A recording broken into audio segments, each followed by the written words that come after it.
Okay, so I'm not a film star, I'm actually an oncologist. I specialise in breast cancer, bowel cancer, prostate right now, but obviously I'm quite old, so when I first became a consultant I was doing 12 different tumour types. But so I do mainstream chemotherapy, radiotherapy, brachytherapy and things like that.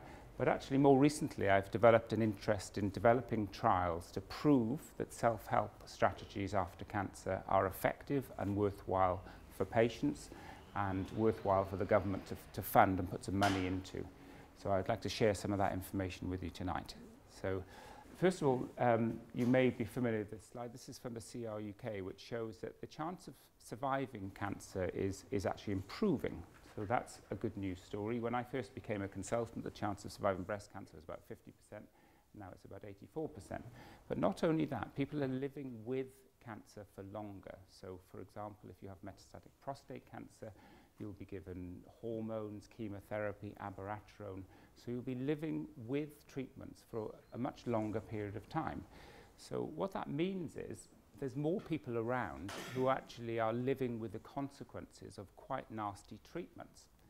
So as I don't need to tell you in the audience who are experts at this, when you actually you put someone into remission or control the disease, you're actually, that's at a cost of toxicity to yourself. So most people are troubled with fatigue, mood, anxiety, there's chemo brain, you might have altered bowels, quality of life issues, hot flushes, bone density, proctitis. I mean, this is just a brief summary, and I'm sure if you put your hands up, you could add more and more things to this. And there are many lifestyle factors which can reduce those side effects. But most doctors are actually quite confused of what to recommend to patients. And patients are actually, some patients are actually quite confused what to actually do, what to listen to. So I'm trying to get some order to this. But also, it's not just about the side effects. There's lots of data now from good clinical studies to show that in terms of the disease process, it may not be too late. We know that cancer is a genetic disease. We're born with the genes which cause cancer, and we do something, or we're just unlucky most of the time, and it causes a break in the DNA, and cancers develop. Now, this is quite a so I apologize for this slide, but most of you might be familiar with the thing. So the way cancers form is that we have a gene in our DNA which is locked in by other genes to stop it causing mischief.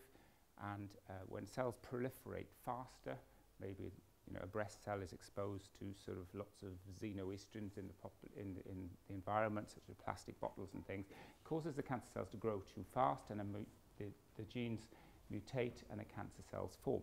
Now, most of those cells are actually mopped up by the immunity. In fact, we get cancers every day, and they're killed by the immunity. So it's only when there's an excess in those cells that it go on to sort of form roots, for want of a better word.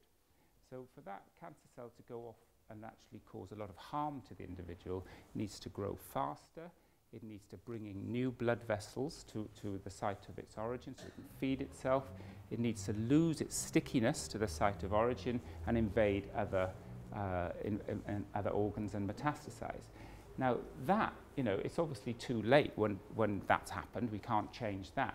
But that process is open to a whole load of further genetic mutations. It's influenced by our environment, our hormones, it's influenced by our immunity and further exposure to carcinogens. And that's the area we can control by our lifestyles. Obviously, we can't control that's already happened.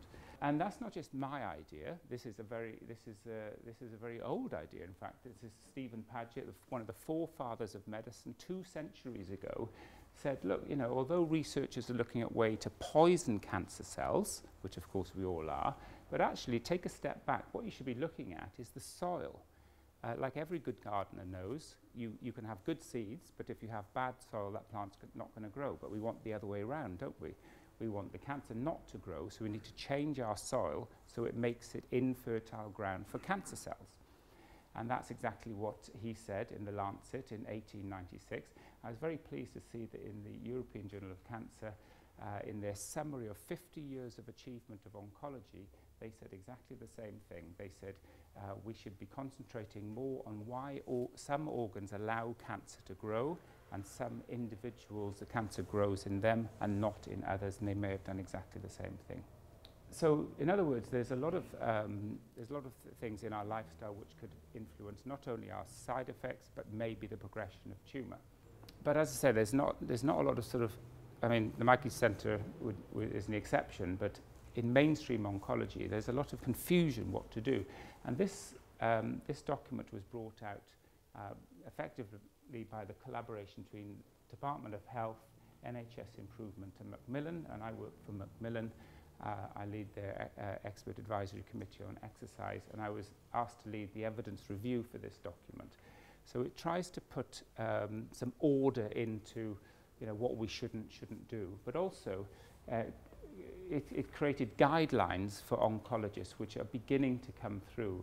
I mean, we're a long way behind really, but you should be addressing the holistic needs of patients. We should be referring patients to support groups. Are you familiar with this document? Or? Yeah. And we should be addressing their nutritional needs and even spiritual needs. I have to say, I don't get around to doing that in a clinic with 45 patients in, but I do try to address the nutritional needs and certainly the exercise needs. And it also says we should do more research. And that's going to go into peer review guidelines, so hopefully within the next few years we will have to do that.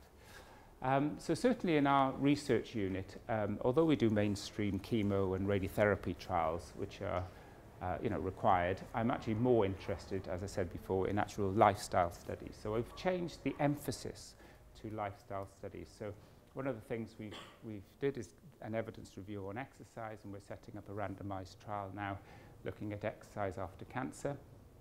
We developed we did the evidence review for the rehabilitation in cancer level 4 course. Is anyone familiar with that? So that course had to be developed through an organisation called Skills Active, and we did we pushed that through the Department of Health, and we were the first centre to actually produce that level 4 course was the Primrose unit. And that's gone on, and there's 2 companies, 2 providers doing that course now.